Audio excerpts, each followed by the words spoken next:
Skill gap जो है वो बिहार की समस्या नहीं है सिर्फ, वो पूरे भारत में ऐसी स्थिति है। लोगों के पास जो शिक्षा या जो डिग्री मिलती है वो उसमें वो उनको उस तरह का स्किल नहीं देती है जिससे कि उनको रोजगार मिल सके।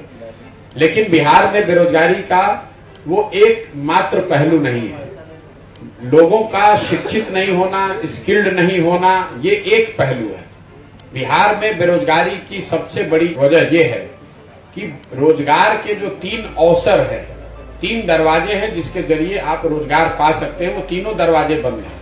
आप उसको समझिए। पहला दरवाजा है शिक्षा। अगर आप अच्छी शिक्षा हासिल करेंगे तो आप अपने लिए कोई ना कोई रोजगार ढूंढ सकते हैं। तो बिहार में शिक्षा व्यवस्था पूरी तरीके से ध्वस्त है। दूसरा रास्ता है खेती किसानी। जिनके पास जमीन है वो खेती किसानी करके अपने लिए अपने आप को रोजगार दे सकते हैं, अपने जीविका का उपाय कर सकते हैं। तो जैसा मैंने आपको बताया 60% लोगों के पास तो जमीन है नहीं, और जिनके पास है उनके पास इतनी छोटी जमीन है कि वो सिर्फ पेट भरने के लिए ही उसका उपयोग कर रहे हैं। और तीसरा रास्ता है व्यापार, उद्योग धंधे, स्वरोजगार। उस विषय पर बिहार में चर्चा नहीं होती है। जब हम लोग यहाँ उद्योग धंधे और स्वरोजगार की बात करते हैं तो ज्यादातर हम लोग की समझ ये है कि यहाँ चीनी फैक्ट्री नहीं है, चॉकलेट का फैक्ट्री नहीं है, चक्का मिल नहीं चल रहा है। वो तो एक बहुत छोटा पहलू है। फैक्ट्रियों का न होना एक पहलू है। बिहार में लोग बेरोजगार इसलिए हैं कि शिक्षा और जमीन के साथ साथ उनके पास पूंजी नहीं है। बिहार में जो पूंजी है वो है ही नहीं, तो आप रोजगार करेंगे कैसे? आपने कहा स्किल की बात। मान लीजिए कि आप हजाम हैं, आपको बाल काटने का हुनर है, आपके पास स्किल है, तो अगर आपके पास 2 लाख रुपए की सुविधा हो, लोन हो, तो आप एक सैलून खोलकर आप स्वरोजगार कर सकते हैं, 4 लोगों को रोजगार दे सकते हैं। लेकिन अगर वो 2 लाख रुपए आपके पास नहीं है तो आप दिल्ली में या पटना में जाकर किसी सैलून में बाल काटेंगे मजदूर के तौर पर। अब आप ये समझिए कि बिहार में पूंजी है क्यों नहीं। कई लोग बताते हैं कि यहाँ लॉ एंड ऑर्डर का इशू है, कोई बताता है खनिज संपदा नहीं है, कोई कहता है समुद्र नहीं है। इन बातों का कोई मतलब ही नहीं है। बिहार में पूंजी इसलिए नहीं है कि यहाँ पर जो पूंजी जहाँ से आती है, पूंजी आती है बैंकों से। पूरे देश में पूंजी कहाँ से आता है? जो पैसा हम और आप बैंकों में जमा करते हैं, बैंक उसी का एक बड़ा हिस्सा आपको हमको लोन के तौर पर देता है, ऋण के तौर पर देता है। देश में इसको नापने का एक पैमाना है जिसको कहते हैं क्रेडिट डिपॉजिट रेशियो। मतलब कितना पैसा आपने बैंकों में जमा किया और बैंकों ने उसके एवज में कितना पैसा आपको ऋण दिया। देश में ये औसत है 70%। मतलब अगर देश के लोगों ने बैंकों में 100 रुपया जमा किया तो बैंकों ने 70 रुपया ऋण के तौर पर लोगों को, समाज को वापस दिया, ताकि आप घर बना सकें, गाड़ी खरीद सकें, रोजगार धंधा कर सकें, यूट्यूब चैनल चला सकें। बिहार में ये औसत आज है 40%। लालू जी के जमाने में ये गिर कर हो गया था 23.7% 2004-05 वित्तीय वर्ष में। ये आरबीआई का रिपोर्ट है, आपको कोई बताएगा नहीं। बिहार में इसकी कोई चर्चा करता नहीं है क्योंकि ज्यादातर लोगों को इसकी समझ नहीं है। 1990 में लालू जी मुख्यमंत्री बने तो क्रेडिट डिपॉजिट रेशियो था बिहार में 38.8%। वो लालू जी के 15 साल के शासनकाल में गिरकर हो गया 23.7%, और नीतीश जी के 17 साल के शासनकाल में बढ़कर वापस हुआ है 40%।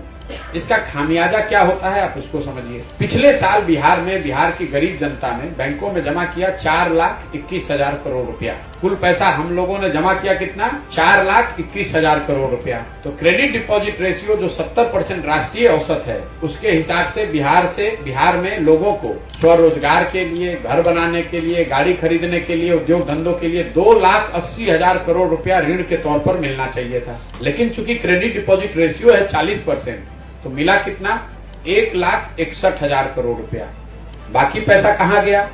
बाकी पैसा बैंकों ने उन राज्यों में ट्रांसफर कर दिए जहां पर उद्योग धंधे लग रहे हैं, जिसको आप और हम अग्रणी राज्य मानते हैं।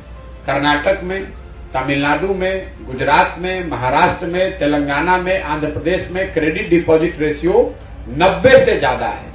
मतलब वहां के लोग अगर 100 रुपया बैंक में जमा कर रहे हैं तो लोगों को 90 रुपया ऋण के तौर पर मिल रहा है।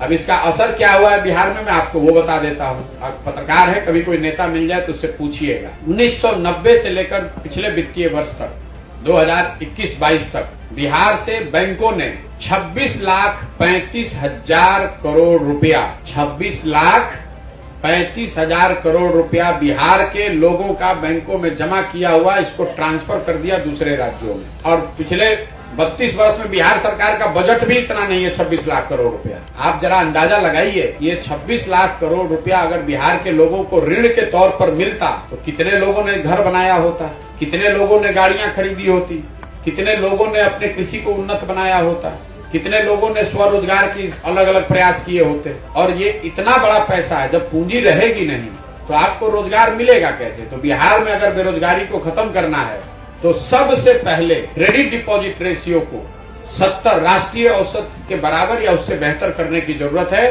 अगर ये हो जाए तो हर साल 2 से 2.5 लाख करोड़ रुपया बिहार के लोगों को मुफ्त में मिलने लगेगा काम करने के लिए। यही वजह है कि आप देखते होंगे दिल्ली में, बॉम्बे में, बड़े शहरों में घर खरीदने के लिए बैंक लोन देने के लिए प्रचार कर रहे हैं कि आइए हमसे लोन लीजिए, हमारा ऋण का शर्त आसान है, हमारा ब्याज का दर कम है। वही हाउसिंग लोन जब आप बिहार में लेने जाते हैं, गाड़ी खरीदने के लिए लोन लेने जाते हैं, यूट्यूब चैनल चलाने के लिए लोन देने जाते हैं, तो आपको बैंकों को घूस देना पड़ता है। आप क्योंकि बैंक यहाँ पैसा दे ही नहीं रहे। और ऐसा नहीं कि ये बैंकों की स्वेच्छा है, ये उन पर संवैधानिक जिम्मेवारी है।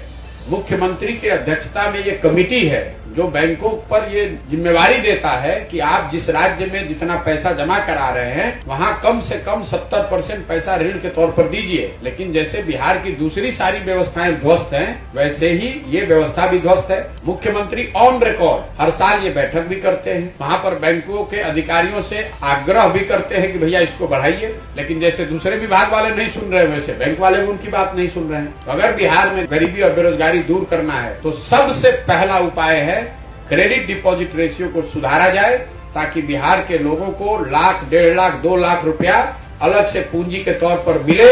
और आप देखेंगे कि बिहार के लड़कों में वो ताकत है। आप यूट्यूब चैनल चलाते हैं, अगर आपको आसान दर पर ऋण मिले तो आप 4 और लोगों को लगाएंगे, आप और बड़े स्तर पर ये काम कर सकते हैं। पूंजी की उपलब्धता रोजगार के लिए सबसे ज्यादा जरूरी है, जिस पर बिहार में न कभी चर्चा होती है, ना कोई बात करता है, ना पत्रकार सवाल करता है। इसलिए मैं हर मीटिंग में इसकी चर्चा करता हूं। अगली बार कभी किसी नेता से आप मिलिए, फिनांस मिनिस्टर से मिलिए, तो उनसे पूछिएगा जरूर। अब नीतीश कुमार को भी बुलाकर पूछिए, जिसको आप पढ़ा लिखा मानते हैं, कि साहब पिछले 32 साल में बिहार से 26.5 लाख करोड़ रुपए, ये आरबीआई की रिपोर्ट है, प्रशांत किशोर का आंकड़ा नहीं है, 26,35,000 करोड़ रुपया बिहार से शिफ्ट हो गया दूसरे राज्य में। तो हम लोग खाली लड़कों को नहीं शिफ्ट कर रहे हैं मजदूर बना के, अपनी पूंजी भी दूसरे जगह भेज रहे हैं, अपने लड़कों को मजदूर बनाकर दूसरे जगह भेज रहे हैं। तो हम लोग की गरीबी नहीं रहेगी तो गरीबी किसकी रहेगी।